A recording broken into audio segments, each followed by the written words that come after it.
Okay, welcome everyone, and thanks for joining us today. This is our fourth webinar.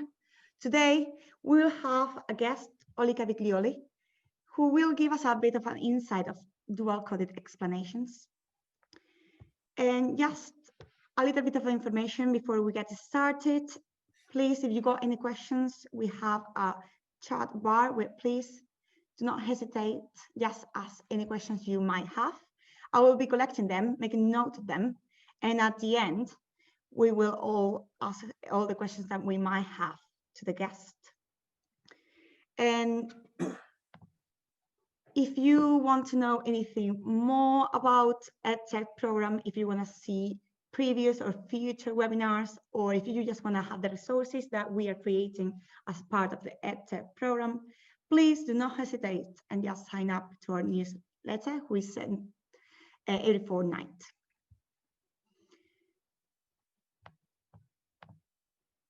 Okay, a little bit about the session. I'm just going to do a bit of an introduction for 5 minutes.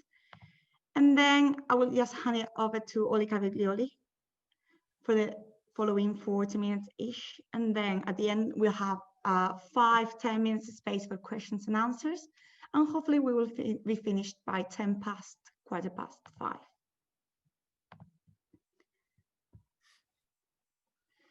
Okay, so just to give you a little bit of a context, this is where I'm based at the moment. This is King's Leadership Academy, part of the Greater School Trust. And we're a free school that offers education for students from 11 years old to 18 years. And myself, I am Carmen Quiroz. I'm a Spanish teacher here at King's. I've been a teacher for the last year and a half. Although before I had quite a bit of experience in different formal and non-formal educational environments. And I'm part of the EdTech program, which I'm gonna talk about in a moment. And if you got a bit of time, I got another webinar on online escape rooms that you just find in our YouTube page. And a bit of an EdTech program. For those who don't know what it is, it's basically an educational initiative where schools can reach us whenever they feel they got any questions or they need some help in e-learning, blended learning, and it's completely free. If you need a bit more of that information about it, just Google EdTech program and you'll find everything you need. And now, obviously, our guest, thank you very much for joining us today, is Oli Caviglioli, who is a former head teacher of a special school. He's also an author of several books on visual teaching strategies and was previously a trainer in schools and colleges for nearly a decade. He's going to talk us today about the dual coding. And as I said, if you got any questions, just leave them at the end, okay? Just a little reminder that any questions you might have, please feel welcome to write them down in the group chat. And I'm just gonna hand it to Oliver. So I'm just gonna stop my screen. And that is all yours. Can you see that now, Carmen? Yes, all good. Okay. Hello, everyone. Welcome. This is going to be a bit of a whirlwind, 40 minutes. And I'm not going to warm you up. We're going to start with some really quite complex and maybe unfamiliar thinking to you. But during the course of our time together, you'll see that handling this concept first makes so much more sense. So let's go.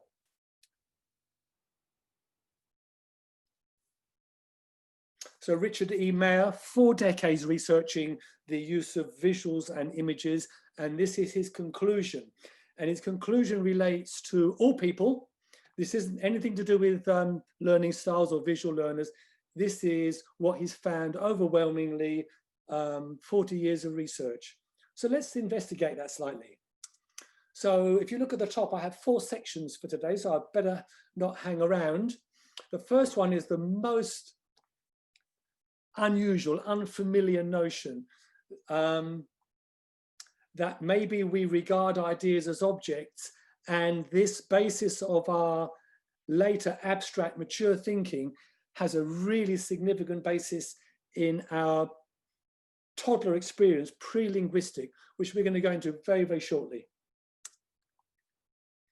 So this is a new way of thinking about thinking.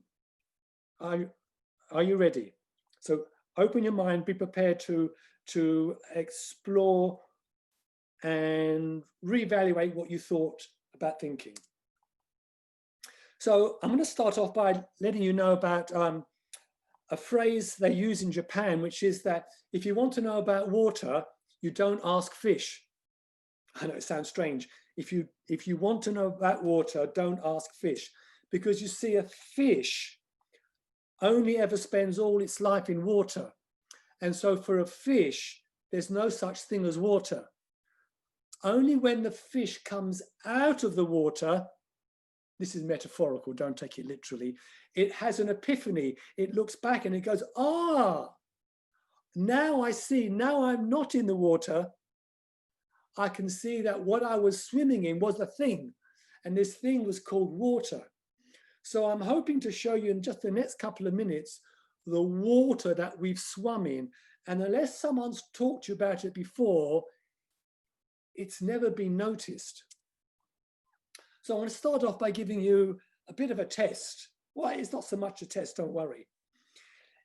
Here's a person who has two emotions, as we have. So sometimes they're sad, sometimes they're happy, and they have a posture that kind of represents it too. Now, I've represented them horizontally, so they're kind of even.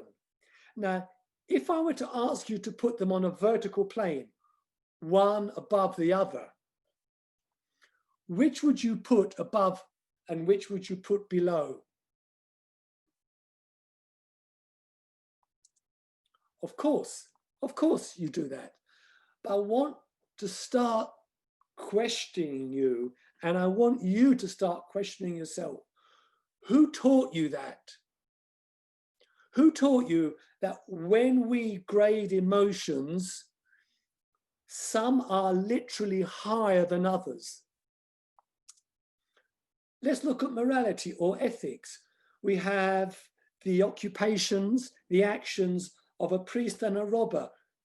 Put them on a vertical gradient. And yeah, you know, you'd get the same thing. Who taught you, alongside the vertical calibration of emotion, we have the self-same calibration that's applied to morality? Did your parents tell you this? Did your teacher first tell you, we grade things vertically? Yet you do. In whatever subject you're speaking, you will be using that vertical metaphor when you go home at night and you put the news on and it says the Dow Jones is up, you know, finances. You don't think, what do they mean by up? Because you see, when we're young, pre-linguist, before we have language, we play with the world and we attempt to make sense of it. And from these early experiences, we see things regularly enough that we realize that's how the world works. So when you have a big jug of liquid and you pour it into an empty cup, you notice something which is so obvious to you, but it's really significant. You notice that the more liquid in the cup, the higher it is. And so even before language, you have established this principle that serves you in your academic life. More is up. So more, as in higher status ethics, is higher than lower status. And we have it in most of the attributes we think of. This is one of the areas that was explored by a woman called Barbara Tversky. She was the wife, while he was alive, of Amos Tversky, one of the greatest ever psychologists. And she too is a cognitive psychologist. And her investigations led her to say this really short but bizarre statement: the mind regards ideas as objects. Now we're going to unravel that. And in unraveling it, you'll understand more deeply than nearly anybody else what dual coding is.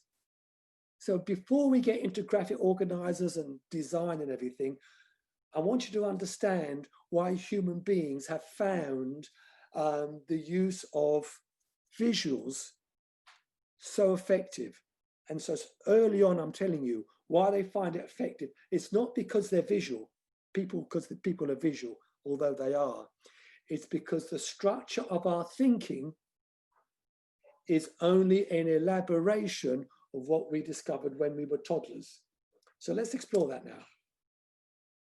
Of all these metaphors, the most important is our spatial metaphor. So for example, more is up is a spatial metaphor. Let me tell you what happened some, 40 years ago. There was George Lakoff was a cognitive linguist and Mark Johnson was a philosopher. And they wrote a book, which is probably the most fascinating book I've ever read. And it affects everyday life and it affects your teaching every single day. And it had a significant impact on psychology and neuroscience. And in it, they examined the way human beings talk and think and communicate. And they found that overwhelmingly, nearly every single idea that we explore and communicate and explain is aided by the use of metaphors. Let's go all the way back to see what that means. We'll have some examples very shortly. So here's you and I. Here's old toddlers. We played with objects. We put them in our mouths, we dunked them in water. And another thing, and we throw them and we bash them and we build them. And then we get a bit more elaborate. We have containers. Here's a wooden container, it's very neat, but we have cups and jugs and buckets. And we put things forever inside and outside. How many will it contain? When will they fall out? How high can we build them? And then we even get really clever and we put a little container inside a bigger container. And those containers nested in each other get put inside a still bigger container. And there, we're not going to get too philosophical because there's not much the time. That takes you all the way to Aristotle and his set theory, the idea of a container as a category within which we have subcategories, superordinate and subordinate categories. And we also spend a lot of our time as toddlers moving, exploring our capacity for locomotion, moving ourselves and moving objects. And in doing so, we realize there's one really key process that goes on. And it's like this. We are where we are. We're the source. We're at a particular place. And we look where we want to go or where we want to put the object. And that's some distance from where we are. So we create a path, a source from where we are, a goal to where we want to get to, and those two are joined in a path. And that becomes so significant, there would be no educational management, no appraisal, no assessment, unless we had the notion of a path, the journey, traversing, challenges, moving forward, progress. The very word progress is built upon the ideas of physical movement. And so exploring that idea still further, Barbara Tversky says, this spatial thinking is the foundation of abstract thought. I didn't put it in here because I didn't think I'd have the time, but this winter I was invited to speak at Teach First conference. And in the opening remarks that took about 10 minutes, I decided to, I got my notebook and I started noting all the metaphors that the person opening the conference was using. And in a 5-minute spell, I noticed something like 25 metaphors, most of which are spatial. So let me show you what that looks like, these two metaphors from Lakoff and Johnson. So there we have a container, and in the container, we have things, objects that are inside it. Some of them are central, And indeed, we know the word central, we've made it mean it's more important. I mean, very recently, politicians have taken to saying something, if they want people to think it's important, they say, front and central is. So central, the idea of inclusion and central is a key idea we use to express our ideas, as is the word edge, peripheral, inside or outside, included, excluded. And here's just some of the language. Just some of the language we use. I could cite another 30 words and phrases. And if we were to play a game and I were to forbid you, or you to forbid yourself from using any spatial metaphors, you'd be so hampered. You'd be so hampered. Similarly with path, you know, we have a location, a source, a path, and somewhere along it. And these are just some of the ways in which we express abstract ideas. But when you actually look at it for the first time, you know, you're like this fish I've taken out of the bowl, and you go, wow, yes, we do. Yes, we do. I'm going to start examining everything I say. And the reason I'm saying this to you is because of this. Is because dual coding, and particularly the use of diagrams, may occur to some people as being something extra, something additional, something fancy, something that's just a trend. But actually, when you look at the words that come out of teachers' mouths or humans' mouths, you'll see it's as if they're describing a diagram with their word.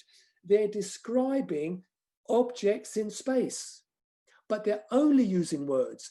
And so all the listeners, without being taught, because no one tells pupils this, they have to say, you don't really mean a path. You're talking metaphorically.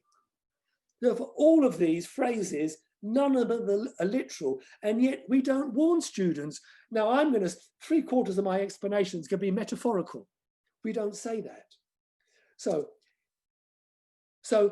here's a teacher. I'm going to exemplify this, and you may have picked up, I was a head teacher of a special school, and I spend most of my life teaching in special schools. So I'm going to show you what this teacher is saying, and I want you to consider whether I could successfully say this and teach this concept in a special school.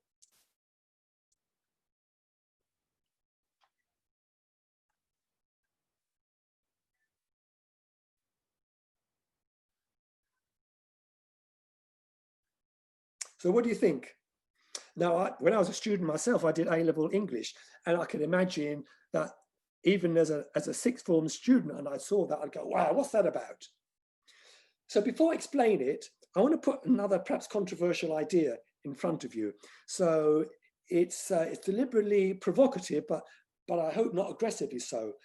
It opens up a possibility which I'd like you to entertain, at least just while we're together. And it is that maybe some, if not many, of the concepts that we teach are really so much simpler than the language and the grammar and the syntax with which we use, with which we employ in order to explain them. So I'm going to show you how this concept, maybe sounding quite sophisticated and nuanced, is really simple. I'll say to you here, here's a container, and in a container, you're either inside or you're outside. So I'm going to call this container English literature. Forget the word canon, it's English literature. So not any old English literature. You know, it's the canon means like the very best of English literature. So one of my favorite writers is André Gide, a wonderful French writer. And whilst he's a wonderful writer, he's not an English writer, and he doesn't write in English. So he's excluded, he's outside. So Shakespeare, I'm going to put plumb in the center, because he's considered by most people, by agreement, to be central in the canon of English literature, the preeminent figure. Joe Orton, you may not know, was a 1960s playwright who was a bit of a strange chap and interesting plays. By comparison, he's a peripheral figure on the edge, not as esteemed. There's no great body of admirers saying that he should be arguing for his more central place. He's a peripheral figure. Indeed, some people would even say he's outside of it. Call that literature. Can you see? That is all that statement said. So my question, that would you consider that maybe some, if not many, of the concepts we teach, stripped down of the elaborate syntax and beautiful vocabulary, can be seen to be really quite simple. So why would we want to exclude access to these wonderful concepts? So there was a, it sounds like a joke, there was a cognitive linguist and there was a philosopher, and later they were joined by neuroscience. So let me tell you, here was a wonderful magazine with an article that Efrat Fürst, who's a neuroscientist and psychologist who's very active on Twitter, pointed out to me. And this is what she pointed out. Here's one of the quotes.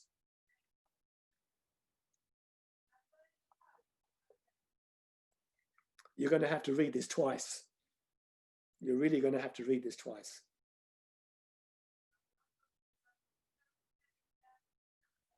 Let me tell you what they found out, and they got a Nobel Prize for it just a few years ago.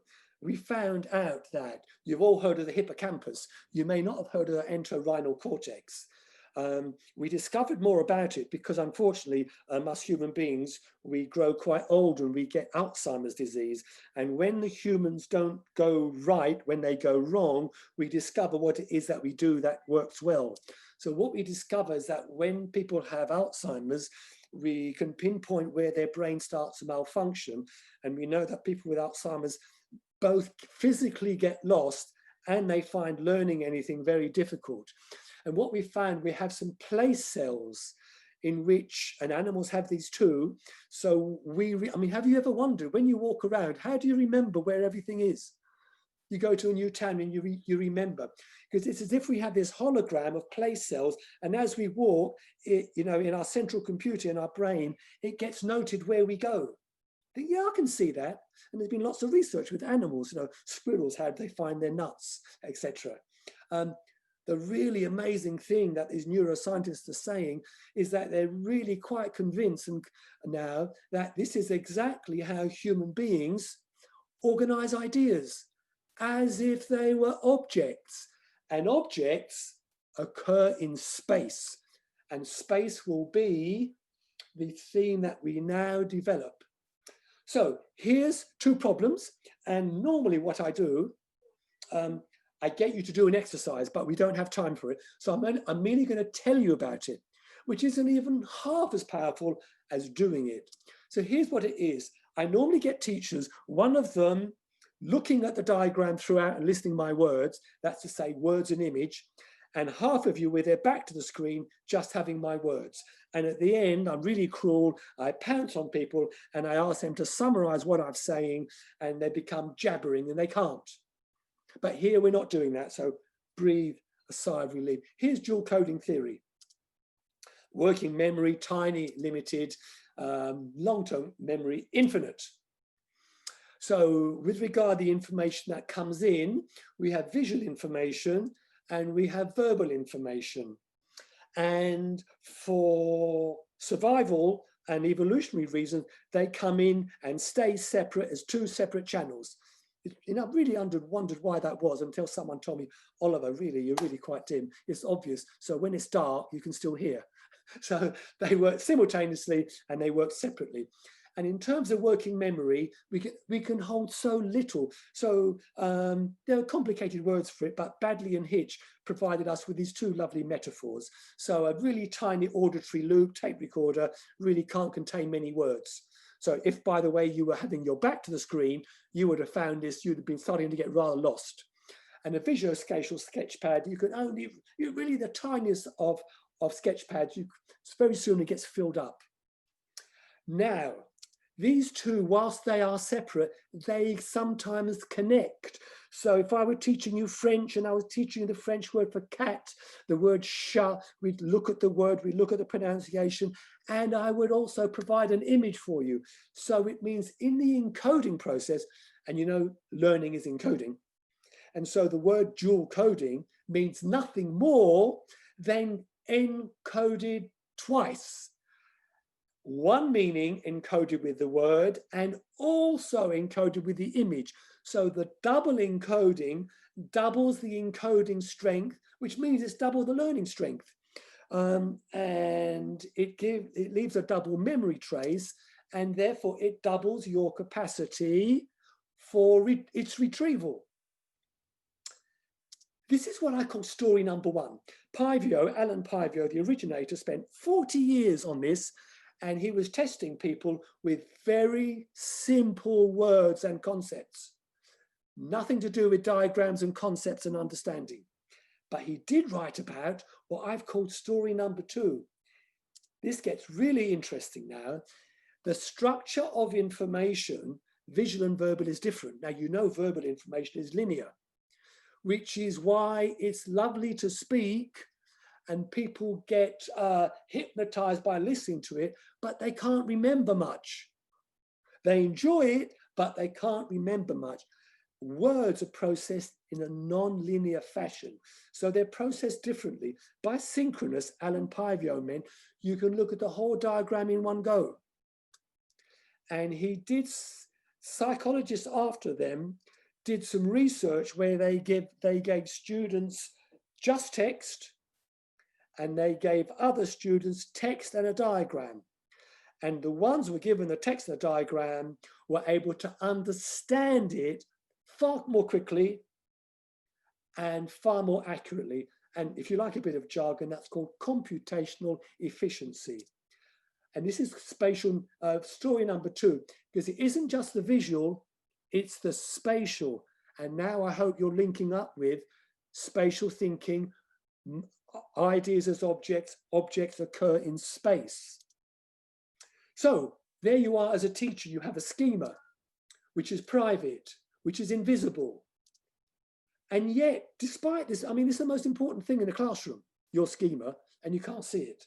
Nevertheless, you do a wonderful job at transforming it into a string of words.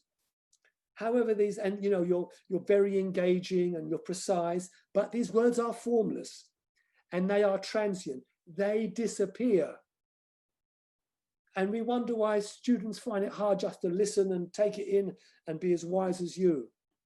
Now, there you still are. You're still doing that, transforming into transient information. But you have a possibility of projecting some of your schema, not all of it, because your schema is too complex, too vast, too comprehensive. So you reduce it, as you know you should for any communication. And now the concepts are public and they're concrete and they're permanent. And that makes a significant difference to the effectiveness of your explanations. And so says John Sweller. We all pray to John Sweller. He is Mr. Cognitive Load. And he uses the word dual mode. Take it to mean the same as dual coding. Now let's investigate this wonderful thing called computational efficiency. So I've got a test for you, and I don't think you can cheat. Here is a very simple and short piece of text. I'm going to give you, try and read it. Vocabulary is easy. I'll shut up for a while.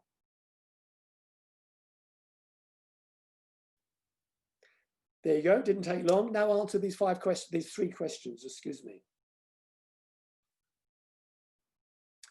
If I were with you, within 30 seconds, I'd be asking for answers.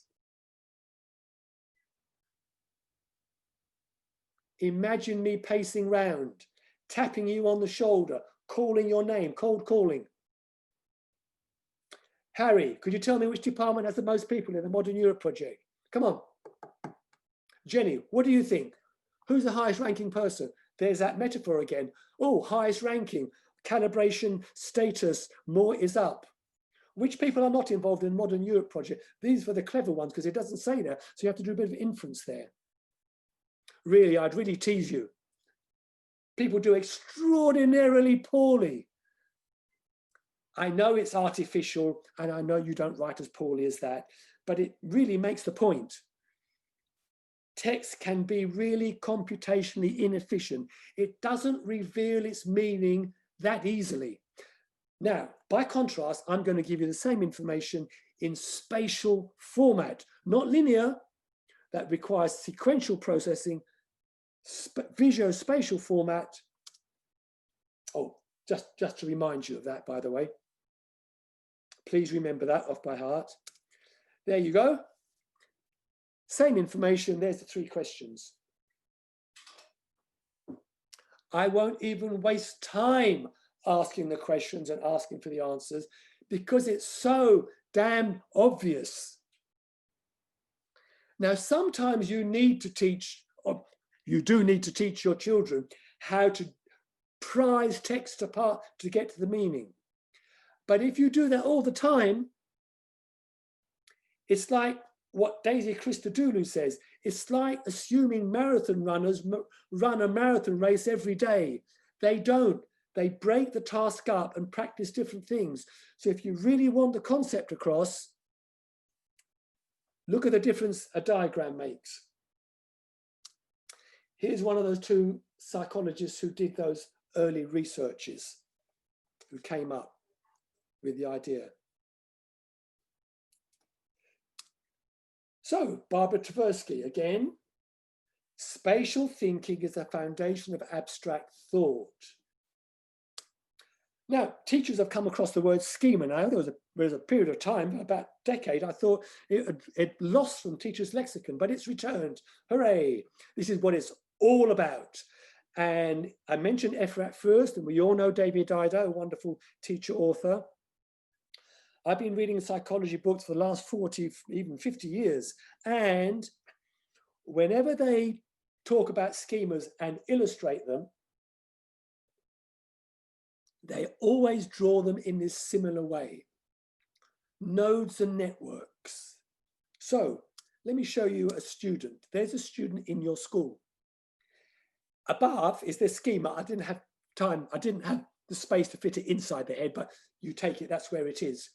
We know from 40, 50 years of psychological research that schemas are considered to be non-linear. Nearly every bit of information students get in school are linear. So look what has to happen. You see, I like digging in at some of the things that we take for granted. You know, us wise ones go, connect to prior learning. We shouldn't accept those glib phrases. We should say they're not an answer, they're merely a platform to really start inquiring. How does that happen? And ask people who lead courses, how do you connect to prior learning? Given that prior learning is schematic and non-linear, and nearly everything they receive is linear, how does that happen? Some kind of transformation has to take place. You know, and psychologists from Piaget down to David Ausubel talk about accommodation or assimilation, some way of getting these linear words. So you have to consider the role of knowledge organizers. How do you get those linear lists into schematic format? Otherwise, you know, they lose their power, their potential. Similarly, to express their ideas. That schematic stuff, we live in a society where they have to express themselves with words, written or spoken. So there are 2 problems. So we're really going at a pace. Stay with me, 10 minutes. Organizing ideas. So organizing, we've talked about organizing in education too much on a really lower order sense of turning up on time, having your kid. It's about organizing ideas, and luckily, Fiorella and Mayer's work on generative learning, as summarized wonderfully by the Esners, has got the idea of generative learning. Students making sense of themselves is based entirely upon organizing information. So let's see what that gives. Frederick Reeve, another old boy, 40 years in the business, this is what he says. That's a real problem. That's a real problem. And another psychologist says this is a special needs book. They haven't been taught. And the most important study skill is to organize. So this is what we should do. Teachers are brilliant, they're academically gifted, and their successes, your successes, have come about by your ability to organize information, select and organize. How do you do that? If I'm a PE teacher, I can show you how to vault, how to trap a ball, because it's physical, it's external, it's visible. Your expertise is invisible. How do you make it visible? Reef has a hierarchy. The lowest is no organization, then random, just throwing words on the board, then a list. Haven't got time to go into it, and I'm for knowledge organizers, but they're nearly the lowest point. They barely deserve to be called organizers because they don't do much organizing, given that there are other far more elevated forms of organizational structures. And the most effective, he says, for memory is a hierarchy. We return to containers. We return to Aristotle. We group things. You were taught that in infant school, how to group things on the table. We group things. We group natural objects when we're in the infant class, and then we regroup concepts when we do philosophy. The same thing going on. And the reason why it's most effective for memory, because just like Russian dolls, container within container, knowledge is nested. And that's a term used by psychologists of epistemology of knowledge. Nested knowledge, they're living within it. So once you create that or understand how it's created, you only need to remember the top part, and everything else comes free in terms of memory. So how do we organize organizers? First of all, it's got nothing to do with what you like or what they look like, because it's, imagine me, I'm 16, I've left school, I didn't carry on, I'm going to be apprentice, I go on a building site, my mother has washed my jeans and ironed them, so I look a bit not quite correct, and I look into my bag and I go to the foreman and I say, in a gormless fashion, I like chisels. I mean, it's bonkers. What's that got to do with what you like? The tool you use is entirely dependent on the nature of the task and the material. So let's see how we organize the organizers. First of all, primordially, over and above, superordinate, I'm using container words. We have these two models we learnt from, principles, primitive principles, some psychologists call them. Within them, we ask the question, what is it? We also ask, what was it? What might it be? And we use really fancy words for it. And here are just three representative, different, but all of them answer the question, what is it? So we define. And chunking looks at the whole and the part. Whole part relationship is crucial for an understanding of something. And then we also compare things. There's not one subject in your school that doesn't define and compare. Not possible. Not possible. Pretty much all of you at some stage will go through a process, whether it's sequential, circular, spiral, there's a process. And then you'll distinguish temporal with causal relationship, which is a wonderful place to examine in detail, but I don't have time. I have time for a test for you. So here comes a test, don't worry. Here, I normally ask for three-part, yeah, we got time for a three-part answer. I want you to read the question. I'm going to model the first one. I'll give you three parts. Which words stand out that trigger what's required of your thinking and the answer? Am I looking for a container model or a path model? Container is content, path is process. And within either of those, is it chunk or compare if it's container, if it's sequence or cause and effect? So here is my answer. With regard to the question, what exactly is the current coronavirus? The words that stand out to me is the word is and also the word what. So these are the important words, trigger words. To me, we're talking about a thing, coronavirus as a thing. So we're looking at container and we're looking at chunking or defining. Look at the whole and the part. Can you please, with yourselves, if you're with a partner, have a go at the next 3 questions. What are the trigger words? Does it lead you to, does it point to a container or path, content or process? And within either of those, which of the 2 within them does it point to?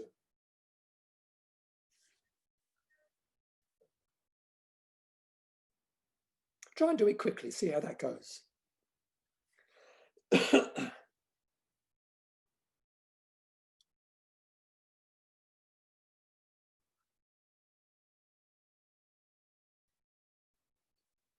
Oh, well, we'll have 1 more minute.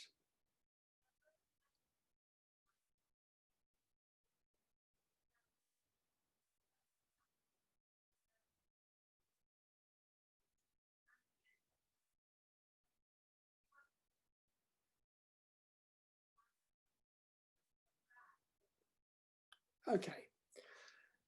Question number 2, the word that stands out for me is play out.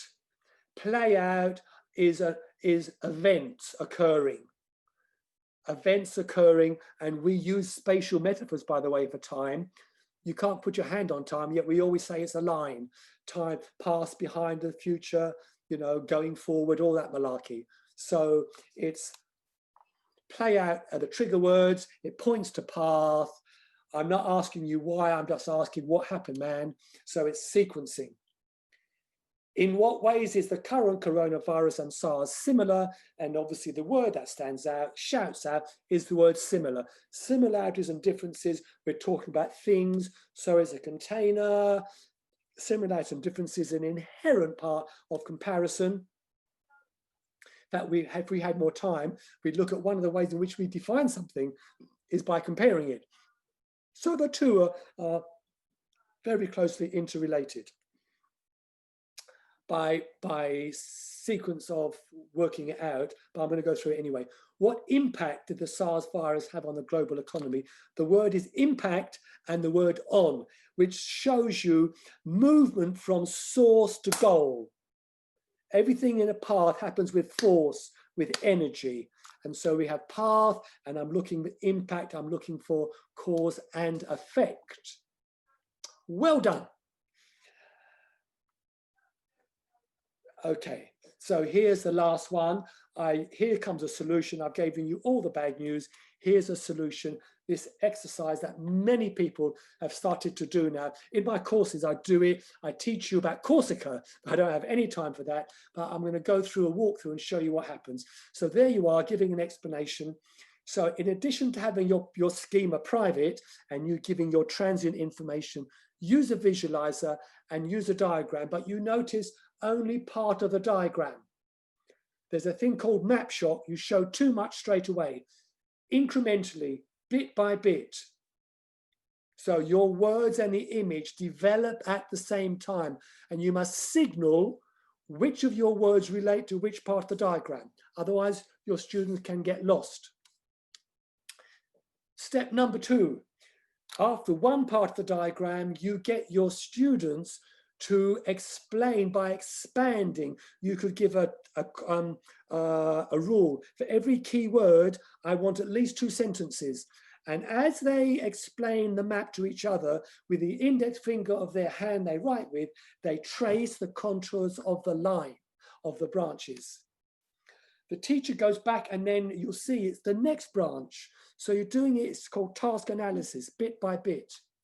And at the end of that, repeated branch by branch, the students then take it in turns and they recount the whole map. It's in front of them, and the map then starts going in their mind, because it goes in their mind with their speaking, it goes in their mind with their eyes, it goes in their mind with their tracing. And so when we get to the last part, the map is hidden from view, and they then have to reprogram their tape recorder, replay their speaking, recreate the image, and really crucially, get their finger to trace the shape of the branch as you get the powerful multimodal representation of the speech and the visual and the gesture, otherwise more fancily called embodied cognition. And then you can see why we learn better from graphics and words than words alone. Well, what time exactly? I'm ready for you. Throw me your questions. Okay, thank you very much. That has been fantastic. I got a couple of questions, and feel welcome everybody else to ask some questions if you want. So I got one from Karen. So yes, so all the recording is going to be provided. It's going to be in YouTube and it will be sent to all of you. And now in terms of this amazing presentation, well, really thank you very much. I've got here, thinking, obviously you were a head teacher in a special school. Well, I was wondering how those students beneficiate from this dual coding, and if there is maybe a certain type of student that beneficiate more than others. The research shows that children with lower prior attainment, which by the way is the correct term to say children with low ability, benefit most. But listen, I could sit you down and I could talk about European epistemological philosophy and I'd lose you, even with your master's degrees. If you haven't studied epistemology, I could lose you. So the definition of a student and an expert is the teachers standing up and they're the experts.